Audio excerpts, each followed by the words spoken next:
Being confident or attaining a great level of confidence is beyond what is sold to us on the internet. True confidence does not require you to perform. You don't have to think about proving anything. A truly confident person understands that confidence can be fluid. You don't have to be scared to look uncool, because your sense of self should not be attached to looking cool or perfect all the time. True confidence is beyond looking a certain way, walking a certain way, or having that alpha male gaze. Genuine confidence is beyond changing the body to trick the mind. True confidence is deeply internal. You can't just perform it. A confident person can admit that they are wrong without their identity crumbling. Confidence is beyond a vague feeling of being good. It is the belief in your capacity to execute behaviors that are necessary to produce specific outcomes. But unlike self-love, though, confidence is about doing and mastery. When you fail at something, your confidence might take a hit. That is where you need self-love and compassion to back yourself up whenever you fail at something, so you can encourage yourself to try again. In my previous video, I explained the 3 attributes: self-love, self-esteem, and self-confidence. I briefly touched on self-confidence and self-esteem, but I explained the concept of self-love in full. You can check the video if you would like to see it. Another fun fact is we think we need confidence to take up hard tasks, but in reality, you become more confident when you do the hard task, even in the presence of doubt. Listen, if appearing to be an experienced driver when you are actually learning to drive is the best way to become a good driver, they wouldn't be putting that L logo on learner's vehicle. Anyway, don't get carried away. Confidence is not just about failing tasks and fulfilling tasks or executing tasks. Sometimes you can build confidence by overcoming adversities, real life stuff, real life traumas that you've gone through, that you've experienced. When you experience real traumas like losing a job, experiencing heartbreak, losing a loved one, you move from hoping you can overcome crisis to come from actually knowing that you can, because you already have. By overcoming adversities, you gain proof of resilience, which is one of the purest form of self-confidence. I'm going to be giving you 5 major methods of acquiring self-confidence. 1, build a bank of data or evidence. If there were times that you thought that you couldn't do something, but you put your mind to it and you execute them, and you did not just execute them, you execute them perfectly, or even not perfectly, but you just execute them. Write those moments down, those things that you thought you couldn't do, those things that you promised yourself that you were going to do and you eventually did. Write them down somewhere important, in your journal, on your notes, anywhere you know that you can always go back to find them. Write them down and go back to them whenever you're to take up tasks. That can help you remind you of the time that you thought you couldn't do stuff but you actually did. Number 2, do not try to become an expert whenever you're taking up new challenge.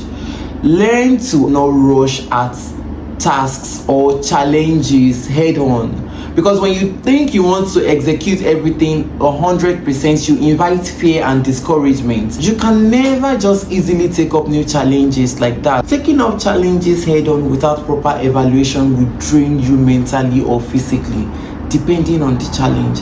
Instead, try to become better at least 10% more each day, because when you try to become better every day, you work towards being better, you find out that with time you get better. It gets easier too. But when you take it head on, you become discouraged, your brain gets tired, everything gets foggy, and you get confused. You get tired and drained out real quick. The next step, examine how you feel before taking up new challenges. You know, whenever you want to do something you've not done before, something your mind is not used to, for example, public speaking, you're going to feel anxious. Probably you feel like, oh my god, I've not done this before. How is it gonna feel? Am I going to make mistakes? Are they going to think I don't know what I'm talking about? Do I even know what I'm talking about?